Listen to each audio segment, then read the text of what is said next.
Hello everybody, today I will talk about the system design of Dropbox. So let me get started with the function requirement. So, okay.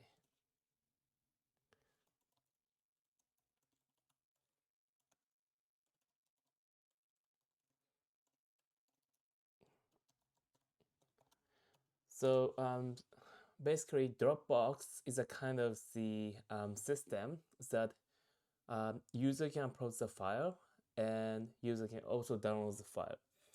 But in the case of Dropbox, the uploading and downloading is works as a kind of synchronization between the specified folder in the local machine and the folder in the cloud.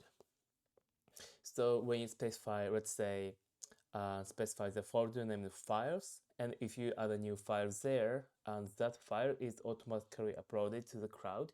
And also, if there's somebody who uploads the file number 2, then that file number 2 is automatically synced into the local machine. So that's the Dropbox. So as the function requirement, user should be able to upload the file and user can download the file, and this should occur automatically. Yeah. So I will add the third function requirement about the automatic syncing. So files are synced automatically across devices. Okay, so this is a function requirement. Now I will talk about the non-functional requirement. So firstly, I will talk about the cap theorem. So cap theorem is a kind of characteristics which the system can meet. So there are three concepts: consistency, availability, and partition tolerance. And because we are developing the distributed system, partition tolerance is the must. Because without a partition tolerance, if there is a connection loss, the whole system goes down. That obviously not something we can accept, so partition tolerance is the must. And in cap theorem, I have to choose another one from consistency, or I should say strong consistency versus availability. So let me quickly explain what this means. So if I choose a strong consistency, um, it means that the reader process always can read the data which is the latest. Or I should say, where I can rephrase that if there is a write, that write is always read by the following reader. So, and availability is something like the system always functions. So this is easy to understand if I think of the data, master data, and also replica data. So when user updates the data, updates the master data, that is synchronized to the replica data. So if I choose the strong consistency, because the master data has to be always synchronized to the replica data. So if there is a kind of problem in the network, reader cannot read from the replica data. If he can do it, if the reader can read it, it means that it's outdated. So now the replica data doesn't work. So this means that we choose a certain consistency and we give up the availability. But if we choose the availability, what happens is that the synchronizing the data should be asynchronous, which means that if there's a network problem, the synchronization can be deferred. But replica can be read even though it's a bit outdated. So in this way, we can choose availability over consistency. And in our case, I will choose availability over consistency.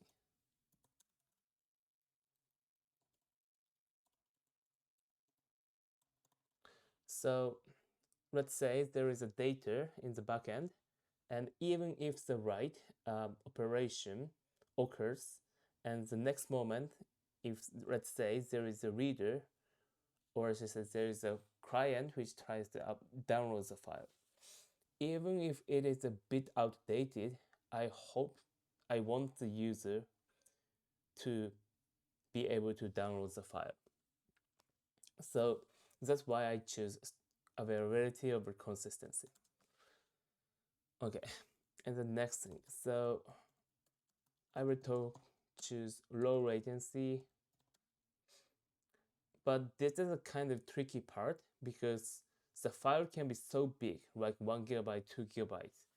So what I can tell is, of course, if the file is super big, it's not possible to download it in maybe 10 milliseconds. So I will just hand wave this like low latency as much as possible. Okay, and the third requirement is, let's say, durability. The file should be safely saved in the storage. We can never accept the loss of the file because it's a kind of most important part in a business. And also, I would say the what should I say?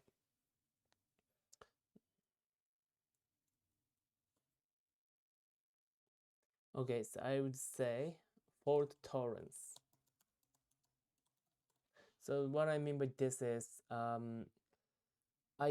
the user may upload maybe 1 gigabyte of file or maybe 10 gigabyte of file, which is so big, and the worst scenario is that user try to upload 10 gigabyte of data file, and after finishing uploading 9.9 gigabyte of data, there is a network, disconnection. In that case, I don't want the user to upload the file from scratch because it takes more time. It takes time again, and also it uses the network resource. So that's what I'd like to avoid with the non-functional requirement for tolerance. So if the uploading fails in the middle, it should be resumed from where it failed. Okay, and also obviously download too. Okay, so these are the non-function requirements in this, yeah, question. Oh, and I will add the scalability to here. So let me take a look at my note. Scalability, scalable to 100 million data active users, 50 gigabyte file size. I will write it down.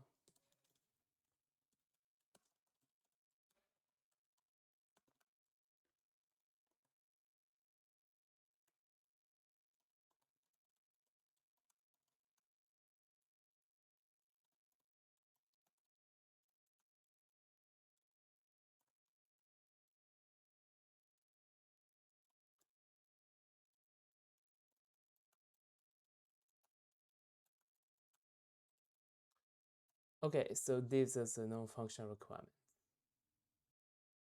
Okay, so from here, I will talk about the core entities. The core entities is like the database table names. So I will list what kind of entities we need to think of, and it makes it much easier to think of the API design and high-level architecture. I will talk about the each attribute of the entity later. So of course we need a user, and also we need a file, and we need a folder, and what else? Maybe user and device.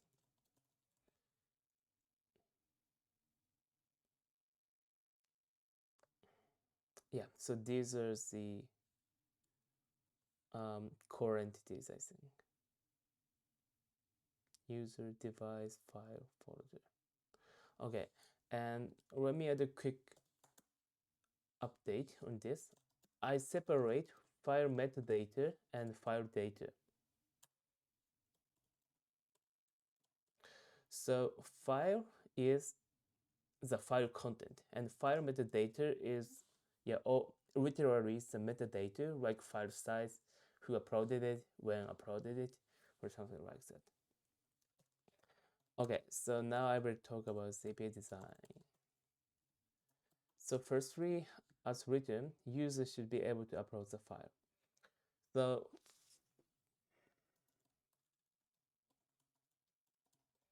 but before thinking of this API design, I'd like to clarify something so quickly.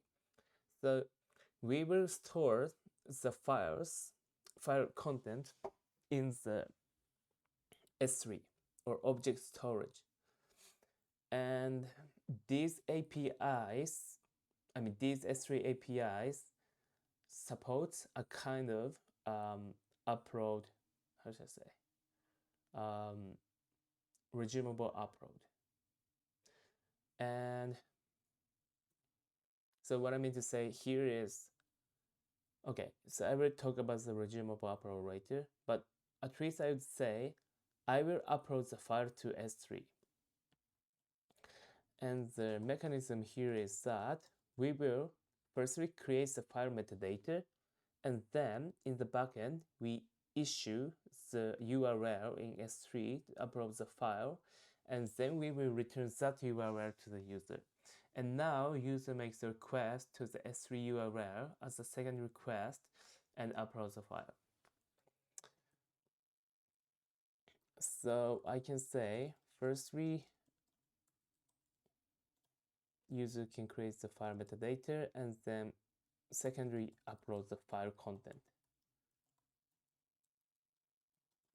So this is what happens internally.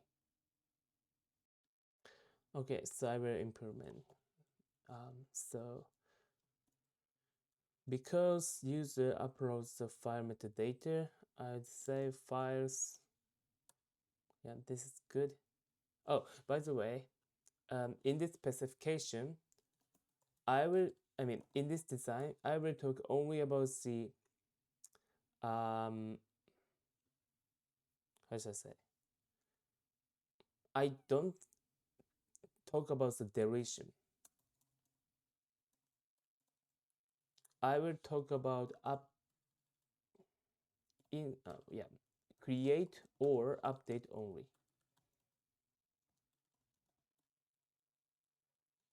For simplicity. But if I have time, maybe I will talk about the duration too. Okay, so which means that this create file metadata is actually creates the file. Yeah.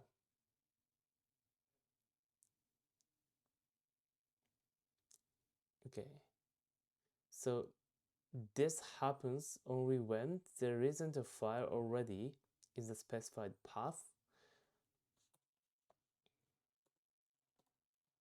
So I would say post file, and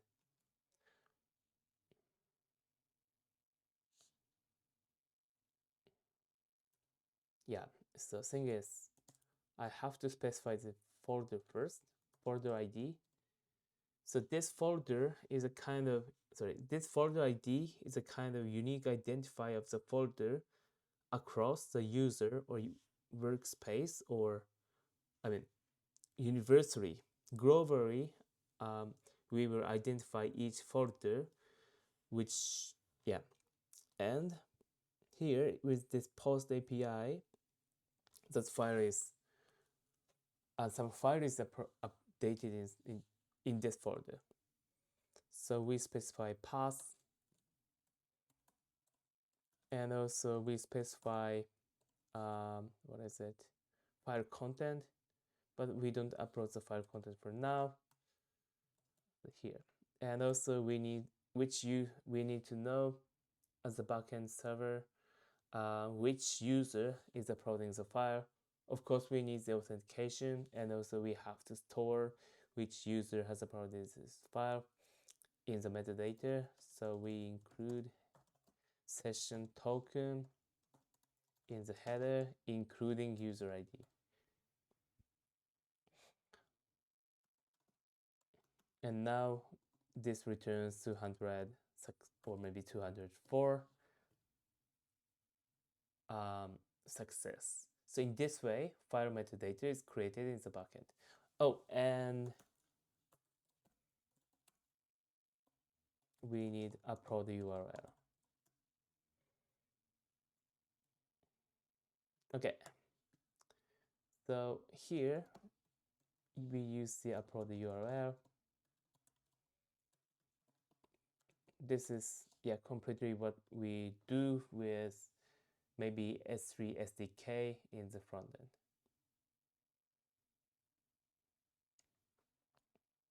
Oh, just to be more clear, when we don't want a front end to make the request to our server, because if the front end is uploading 1 GB of data, we don't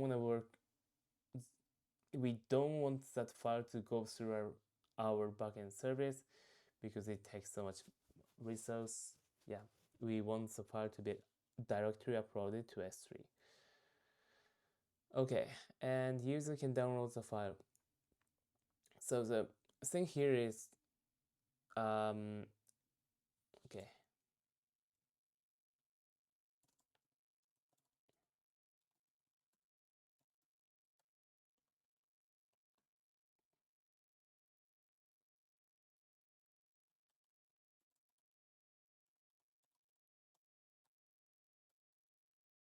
And of course, we need the header and session token for authentication. And now, okay, so getting the file, downloading the file, the same thing can be said. So when we try to download the file, we don't want the user to, we don't want the S3 big file to go through our backend. So we just return the download URL here.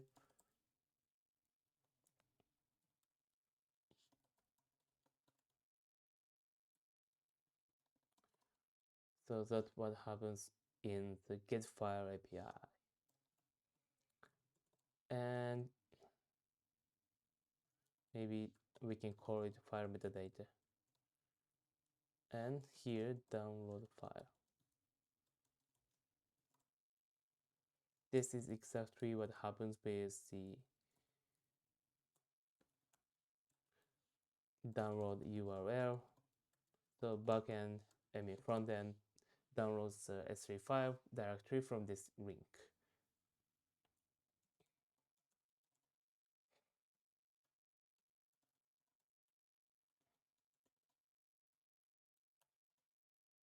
And aside from that, yeah, we need the syncing process automatically across devices.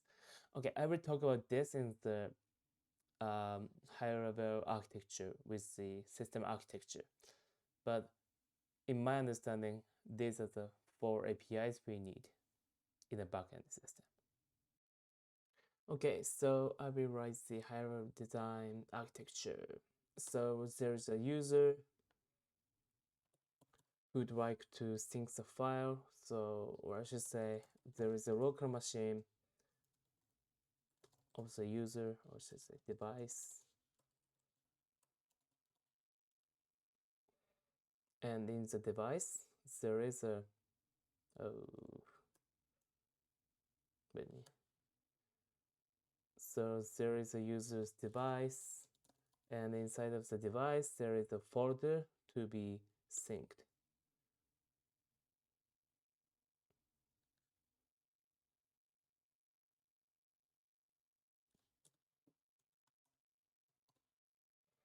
Yes. And I will talk about the mechanism of the syncing later. But basically what happens is that the front end uploads the file to to our backend. So it goes through the API gateway. So because I'm gonna build the microservices,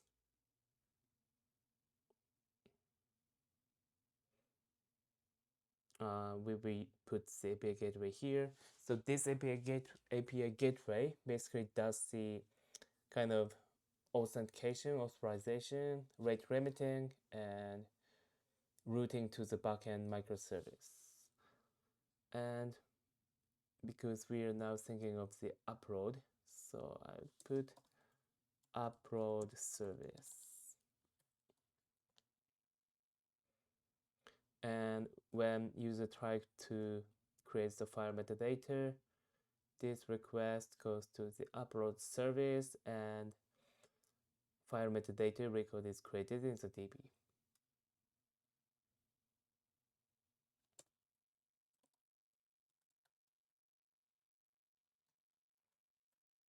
Yeah, firstly I will call it just primary DB. And for the database, I think I can use the PostgreSQL.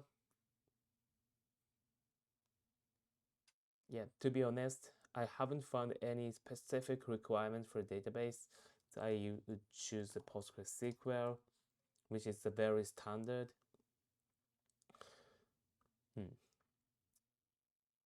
Yeah, so, but I think I will update the database choice if necessary. But my current understanding is PostgreSQL works and DynamDB works as long as the file data can be fetched quickly. So now file metadata is saved in the primary DB. Okay, but here we use file metadata.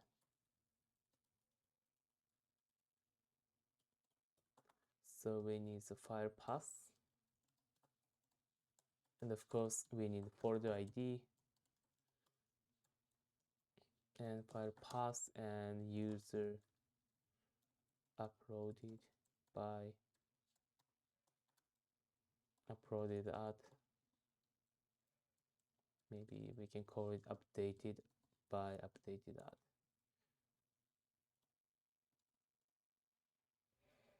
And also because we store this data in the S3, we need S3 object key.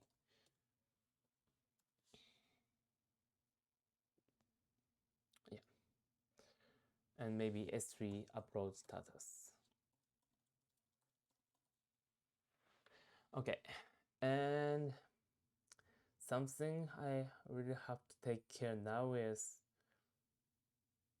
oh yeah, so we have to return the upload URL. So now we need the S3 to be here. So what happens is upload service firstly makes the file metadata and then creates the S3 URL.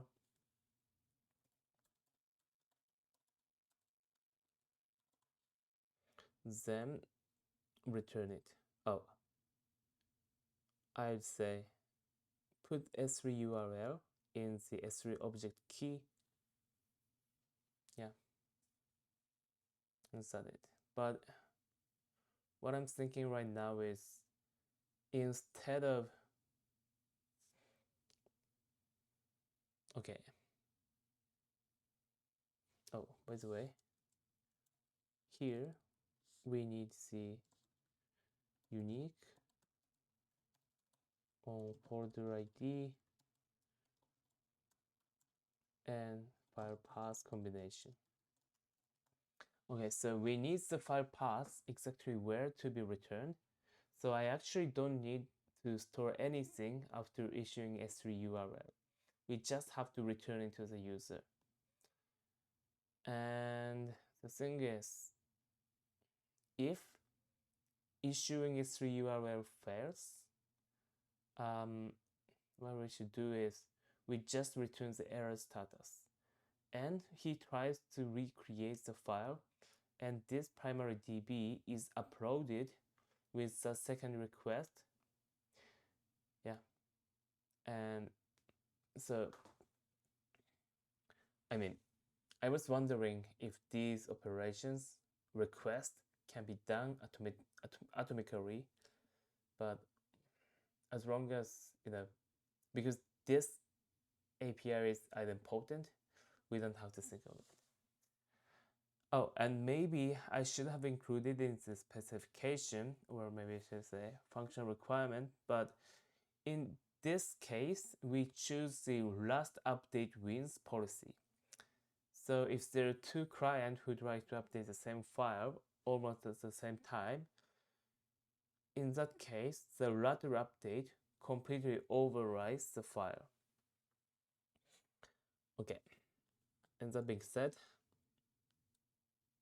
I'm done with create file metadata API. And now for the second API, upload file,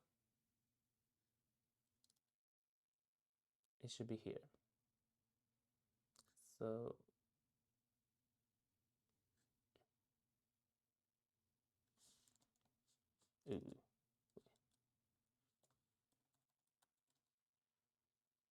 file is uploaded to S3. And of course, we need the file update status here in the metadata.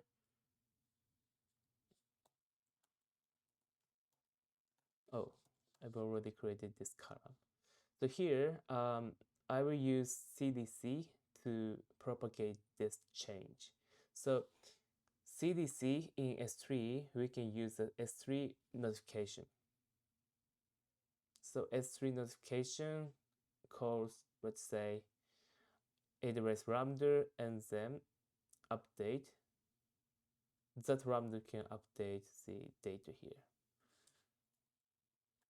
So I kind of abstract and I don't write lambda here, but this S3 notification update the status. So here we can have uploading status and uploaded status and maybe failed status. So maybe we can move the uploading status to failed status if the file upload failed for a long time. Maybe we need the cron job to update this status, or maybe I just can keep uploaded forever and just delete upload failing files in a cron job.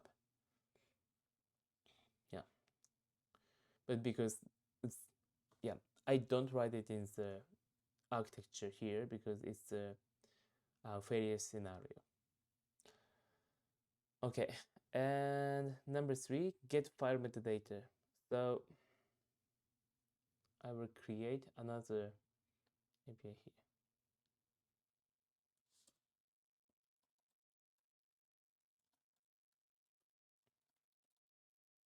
Or maybe I can just say file metadata service. The reason why I'd like to separate this API is because I want them to scale out independently.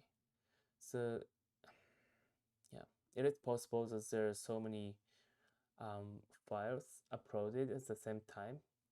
Yeah, let's say there's so many users who'd like to update the file, and in that case,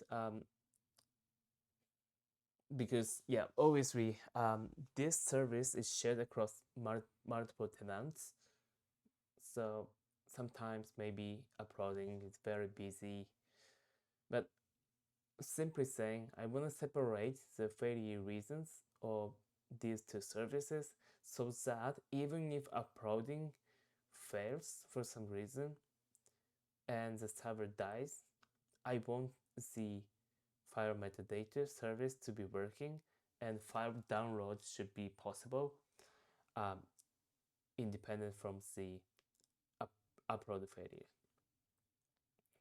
So for the get file metadata API, the request comes to file metadata service, and this fetches the file metadata. Yeah. So we set the primary key on folder ID and file path composition. Yeah, in this way, this primary key can be fetched. The record can be fetched in all login time from the build plus tree with specifying primary key. So yeah, this should be named composite primary key. Good. So now S3 can download the file from so frontend can download the file from S3 with the file path given from this API. I want to be clear why I don't store the S3 download. Oh wait. So here, I forgot to say something. I need to issue S3 URL. And I would clarify why I need to,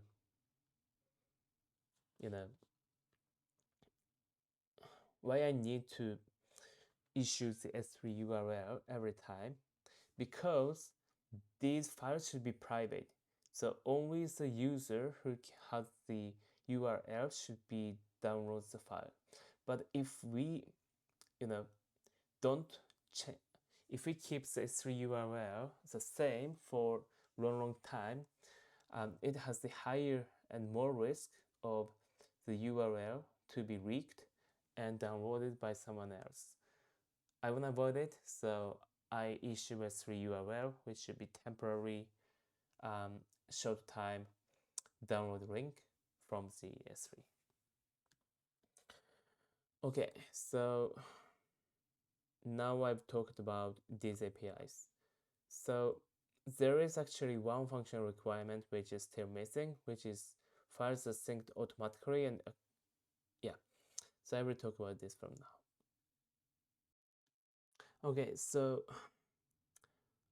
the thing is, we need the kind of agent here. So what I mean to say is, actually in a service, we don't provide the kind of application or mobile app. What happens in the device is all automatic and backend. So let's say we put the agent, local agent, and this does the automatic syncing. So maybe I should put local agent here because this is more accurate.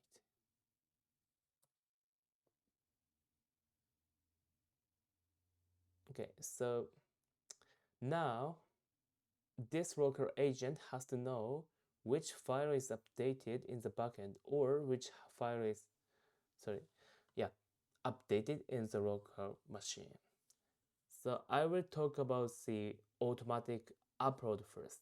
For the automatic upload from the backend,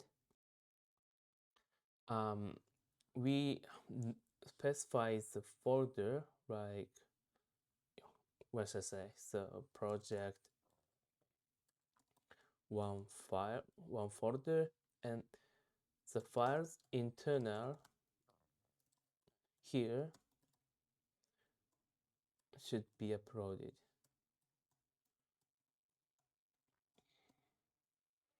So the Rocker agent has to notice there is a change in the specified project 1 folder. So the problem is how the Rocker agent can know there is a file update or file creation in the specified folder. So for this, I use the OS feature like file watch. So I actually don't remember the exact name of the OS system call, but Rocker agent uses watch file OS system call, and what happens is Rocker agent keeps waiting for the OS to send the signal the new file is created or updated. And with that signal, now Rocker agent can know that there is an update on the file, so now it triggers uploading the file. So this is what happens when on the automatic file syncing in the direction from local machine to remote machine. So the other side is the problem. So how can the device know when the file is updated in the remote machine? So here it totally depends on the how frequently we'd like to do the syncing. Let's say we'd like to sync every 1 minute, or maybe, sorry. So it totally depends on the number of users and number of, frequency of the file syncing from remote to local.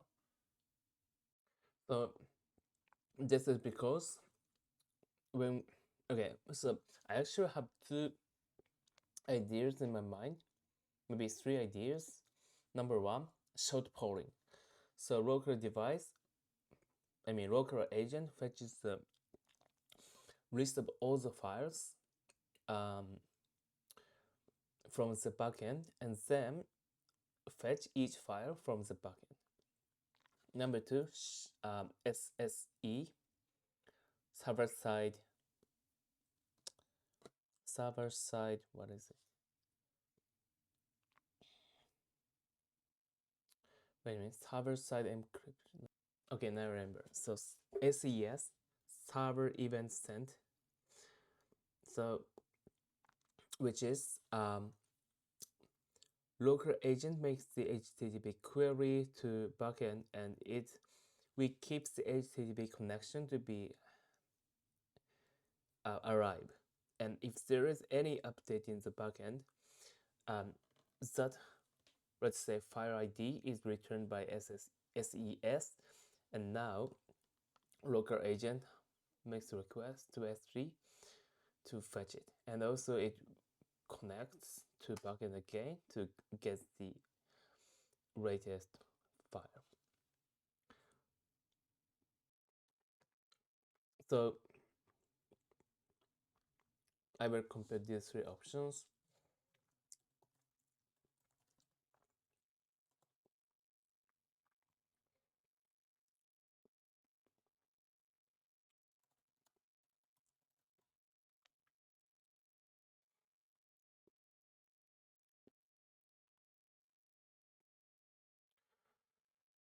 Oh, sorry. So for SES, even if there is an update from the sent from the backend to serve front end, the connection keeps alive. But here,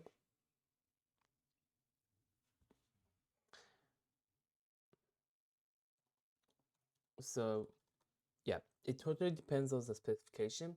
So if the sync should occur, let's say in 0.1 seconds, short polling doesn't work because the most weak the weakest point of the short polling is there should be so many requests sent from front end to back end. So it's quite an idealistic that the front end makes the API call every 0.1 sec because, yep, it means that every client makes the request 0.1 sec. The backend can be, backend server experiences a very heavy load. And I'm pretty sure, okay, and for WebSocket, oh wait, so I told you that if the frequency is quite little, so polling doesn't work. Okay, and for WebSocket, the biggest pain point of this is the you know implementation cost. We have to manage the WebSocket server, yeah, and also we have to think of the error handling of WebSocket connection loss, because if there is a kind of update there somewhere in the file, the backend server, which is connected to the client with the WebSocket connection, has to know the file change. So if the server goes down, we have to set up that, so it's a bit hard. And for SES, yeah, sounds good enough. Yeah, because webs, yeah, so SES and short polling. Another thing I have to, okay, sorry, so SES and short polling, they use the HTTP connection, so we don't need the specific, new infra setup. So that's a good point of SES and short polling. But obviously, these two, sorry, but another point we have to tell is WebSocket is bidirectional, SES is server to client one direction, and short polling is client to server one direction. Okay, so I talked about so many points about these, three options, but I think in this case, short polling is good enough because we don't have to sync the file every 1 sec. Every 1 minute is good enough, I believe. So I use the short polling here. But maybe for the files which rarely have to be synced so frequently, or I should say, if let's say there is a kind of premium plan for the customer and the syncing becomes more frequent, maybe we'd like to use the WebSocket for that, or maybe SES. But currently, it isn't necessary to sync the files so frequently, so short polling works completely. And what it does is local agent makes a request to the backend service. So actually we need another point.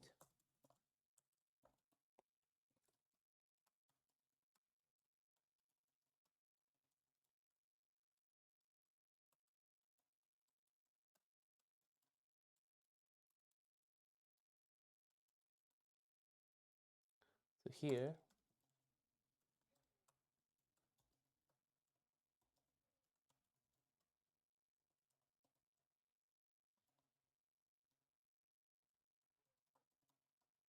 I will add this API. So of course we need a authentication, and user specifies last synced at timestamp. So in this way, the backend just have to return the list of file IDs which has been updated ever since this was synced at timestamp. So what happens is we do the query, okay. So maybe file metadata service, when he fetches the, okay, he makes a query to primary DB with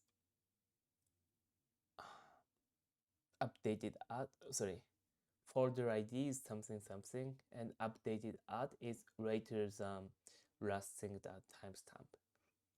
And it returns all the file paths to the client. And now local agent download each file returned in this API.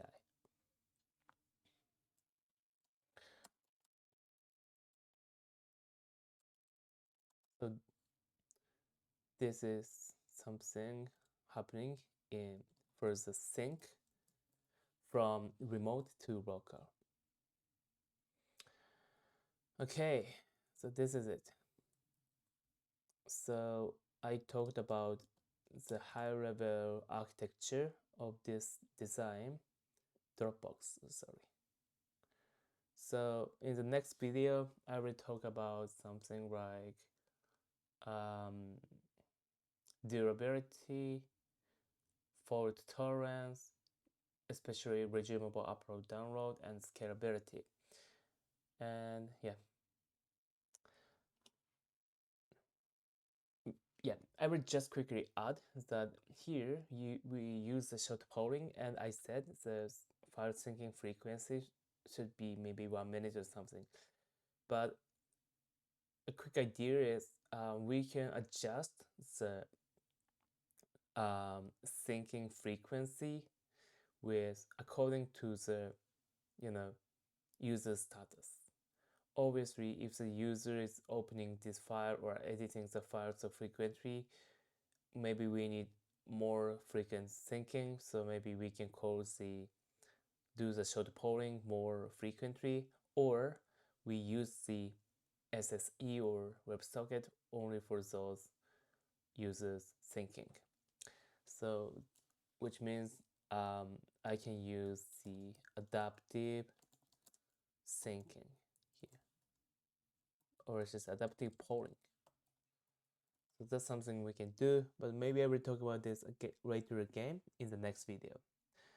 And that being said, I finished my today's system design practice. Thank you so much. Bye.